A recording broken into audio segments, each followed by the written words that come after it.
We are the agents and the architects of our own behavior and our own responses.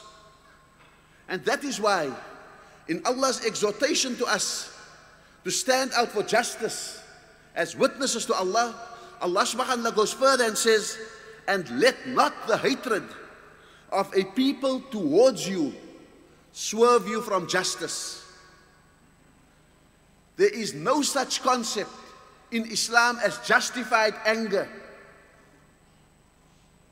because especially when someone is unjust towards you, you've got to maintain the standard of justice even higher, the standard of rationality even higher, the standard of being the architect of your response even higher.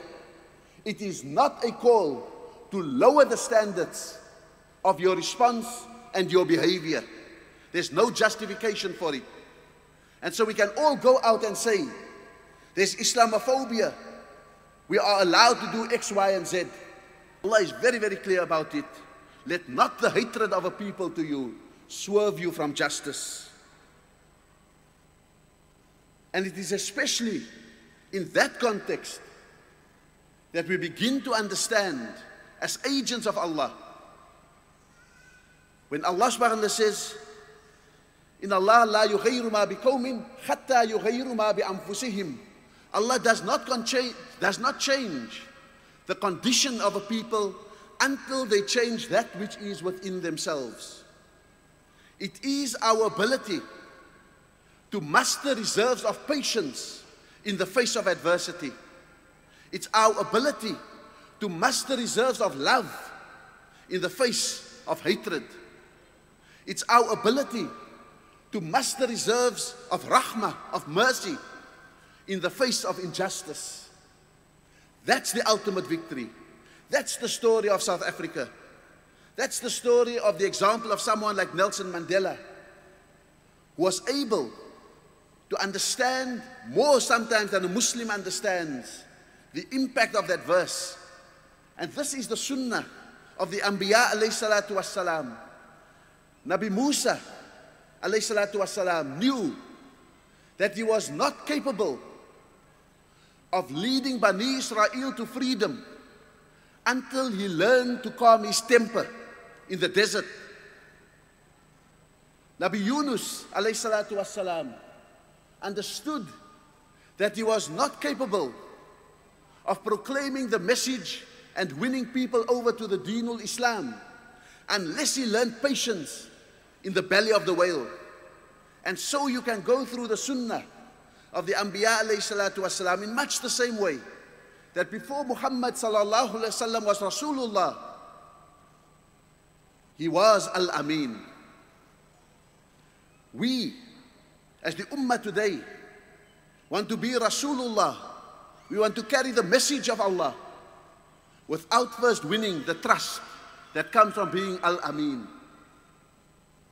And how do we embody that in this world that is pregnant with change, this world that is in flux, and this world making a transition? This is the time for us to be able to stand out for what we are most positive about. This is the time that we establish Islam right to its definitional core of silm, of peace. And therefore, you don't contradict it by being violent. This is the time to be participants in the mission of Rasulullah sallallahu alaihi wasallam as rahmatul lil alamin, a mercy unto all of creation. And therefore, we cannot afford to be unforgiving and merciless and contradict the central mission. This is the time in this world of change to create space for the Ummah of Muslims. And therefore we cannot afford to contradict the description and the definition of that Ummah as Ummatan Wasatan, as an Ummah that is most middlemost, by occupying the extremes of debates the extremes of actions and the extremes of the discourse. In finding a role for Muslims as Khalifatullah fil Ard, as the agents of Allah on earth, we cannot succumb to the temptation of victimhood and internalize victimhood so much that we are unable to act and unable to shed our anger, our impatience, our own dislike for people who don't think like us, look like us, talk like us, and eat like us. This is the world. And this is what Allah subhanahu wa ta'ala means when Allah says, be not weary and faint-hearted, crying for peace, when you should be uppermost. This is the time for us to be uppermost. This is the moment when the world is in so much trouble and so uncertain of itself and so in turmoil and so in flux and so ready for transition, that if the Ummah of Muhammad sallallahu alayhi wasallam is unable to take advantage and to give direction and to show example in this world, we would have failed in our mission.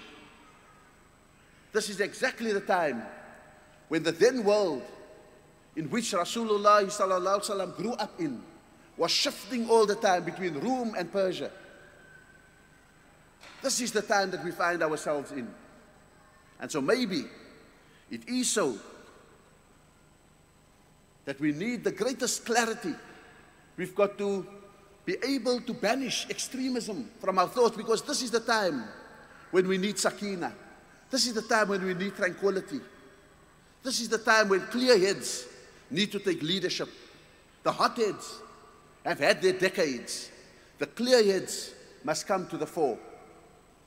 And we've got to rise to the occasion.